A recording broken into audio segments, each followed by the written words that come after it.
അങ്ങനെ ഇന്ന് മാർച്ച് 24. സത്യം പറഞ്ഞു കഴിഞ്ഞാൽ എൻ്റെ ലൈഫിൽ ഏറ്റവും നല്ലൊരു ദിവസത്തിലൊന്നാണ് ഈ മാർച്ച് 24. കാര്യം എൻ്റെ ഹസ്ബൻഡിൻ്റെ ബർത്ത്ഡേ ആണ്. പക്ഷെ നിർഭാഗ്യം വെച്ച് കഴിഞ്ഞാൽ പുള്ളിക്കാരൻ സ്ഥലത്തില്ല. അതുകൊണ്ട് തന്നെ ഇന്ന് എന്താണ് പ്രത്യേകിച്ചൊന്നും ചെയ്യണ്ട, നോർമലൊരു ദിവസം പോലെ കടന്നു പോട്ടെ എന്ന് വിചാരിച്ചിരിക്കുമ്പോഴാണ് രാവിലെ മുറ്റത്തേക്ക് ഇറങ്ങിയപ്പോൾ എൻ്റെ ചീരകൾ എന്നെ നോക്കി ചിരിക്കുന്നത്, നിങ്ങൾ എന്താണ് എന്നെ ഒന്ന് കട്ട് ചെയ്ത് കഴിച്ചുകൂടി എന്ന് ചോദിക്കുന്നത് പോലെ. അപ്പോൾ ഞാൻ നേരെ പോയി ചീര അങ്ങ് കട്ട് ചെയ്യാമെന്ന് വിചാരിച്ചു. അപ്പോൾ ചീര കട്ട് ചെയ്തപ്പോഴാണ് എൻ്റെ ശ്രദ്ധയിൽപ്പെട്ടത്, നമ്മൾ രാസവളങ്ങളൊന്നും ഉപയോഗിച്ചിട്ടില്ല.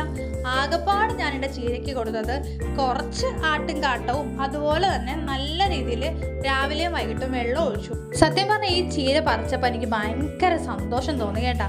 അങ്ങനെ എനിക്ക് ഒരു എൻ്റെ കൈകൊണ്ട് തന്നെ ചീര വെച്ചിട്ട് ഞാൻ തന്നെ പറിക്കാൻ പറ്റുക എന്ന് പറയുന്നത് തന്നെ വലിയ കാര്യമാണ്.